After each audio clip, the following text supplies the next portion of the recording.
Hey everyone, I'm Zain Baig, this is Auto Group, and this is the Mercedes-AMG C63. So we finally got to review this car today, thank God. I really wanted to compare this car to the Mercedes-AMG E63S, the new one. So this car is a freaking used sports sedan bargain. This one particularly is only with 15,000 miles, it's only $45,000.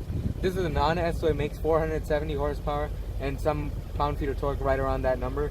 And this is the, of course, signature 4-liter bi-turbo V8 that is handcrafted. So I think this car is super cool, and it is a humongous bargain.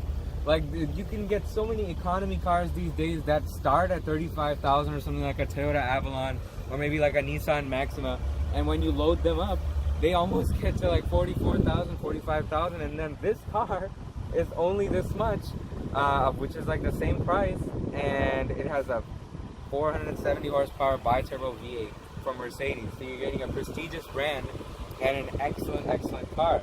So this does not have the night package up front. It has the chrome lining over there, and then the chrome around the doors. It says V8 bi-turbo right here. I love these wheels. These are super good looking. These are on. These are the steel brakes, of course, which are really nice as well for stopping this thing, because it's not as heavy as like the E63, for example, the bigger brother. It's not that heavy, and it sounds fantastic. This is the one without the active exhaust, because I think you can only get that on the C63S. But I think for the 2019 model, they made it standard. So in the 2019 model, there's a slight difference in the grille. Obviously, it has like the Pan Americana grille and stuff. But otherwise, it's basically the same car. Also, the new one has the 9-speed automatic transmission, while this has the 7-speed one. So I'll tell you how it is to drive later as well. And of course, LED taillights, LED headlights. This is a fantastic looking car in my opinion. I think it's so good. And then boom, the trunk opens up so fast. You got your AMG, super rugged looking mats as well, and you got some papers over there and stuff. I think this car has decent space for what it is, for its compact size, and I think the driving position is set to about my height, and I'm about 6'2", 6'3". And before we get to the really fun stuff, let me just show you how I fit in the back. So if I sit properly upright and then put my legs a little out, this is totally doable, and the seat is actually really soft in the back. This is the Ambitex and Dynamica interior. It's not the leather one, so it does have these different feeling seats than the actual leather ones, which have these Alcantara inserts in the middle. So I think this is still super good, considering you're getting such a bargain. I think this is a fantastic spec of this car still. And then of course you got your little open for your storage, and then 2 cup holders, which is really good. So anyways, up to the front, and then we'll get on with the drive.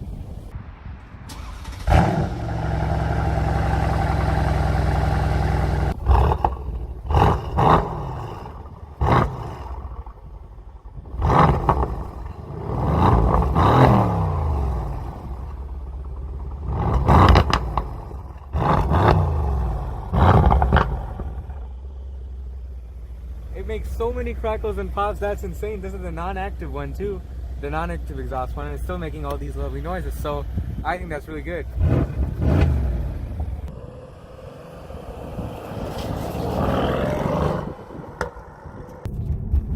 Alright, so now we're driving the C63 over some very bumpy roads, so we should probably put it into the comfort mode of the suspension and see how it drives.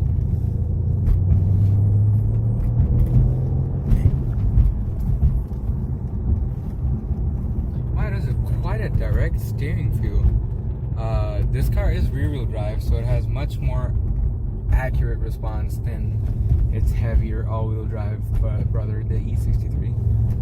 The E63 sounds completely different than this car too. That's another thing. And the steering weighs up pretty nicely too.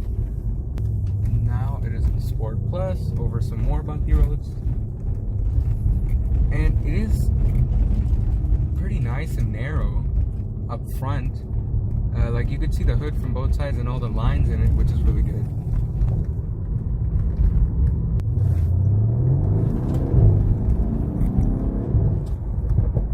Wow, those pops are really good.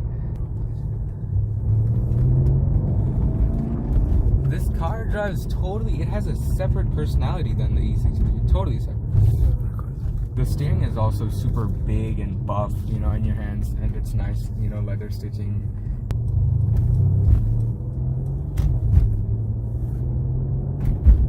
It's over some bumps, it's pretty uncomfortable, like the sound it makes, you know, of all like going over the bumps.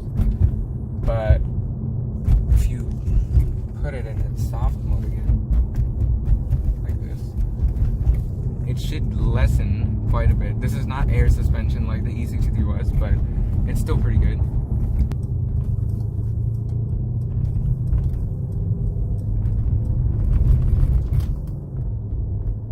Paddle response, wow, paddle response is really quick for this transmission.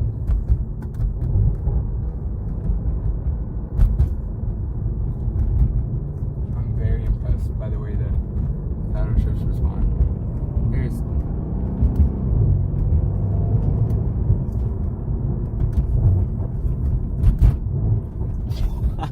I'm liking this better than the 9-speed and the E63 and the new C63.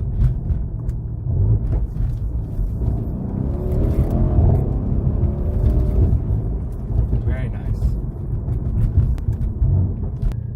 That one is the more expensive car. That car is like driving a really stiff performance-based S-Class, while this is like driving a little tight sports coupe, 4-door version of a sports coupe. That's really crazy how the personalities are so different. And Mercedes has done an amazing job of making two cars that have the same engine be so different. That's fantastic. There's not much blind spots either. A very controlled, fantastic car to drive. I'm very impressed with this E63. Overall, thank you so much. Special thanks to Tony Kashev at Motor Werks Barrington for providing this vehicle for review. It is a fantastic car, and especially with the way this one is set up right now and the way it's priced is just insanely cheap.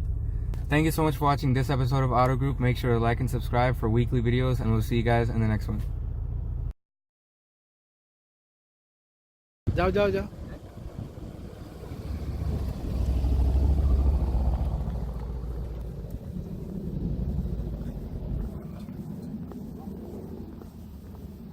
Of ही हो गई। हाँ नहीं, लेकिन अब आओ। अब आए?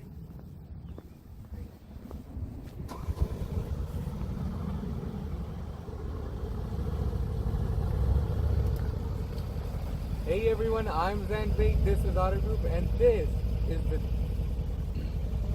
गलत हो गया क्योंकि ना गियर नहीं कहना चाह रहा ना गाड़ी का। अच्छा एक बार दफा कर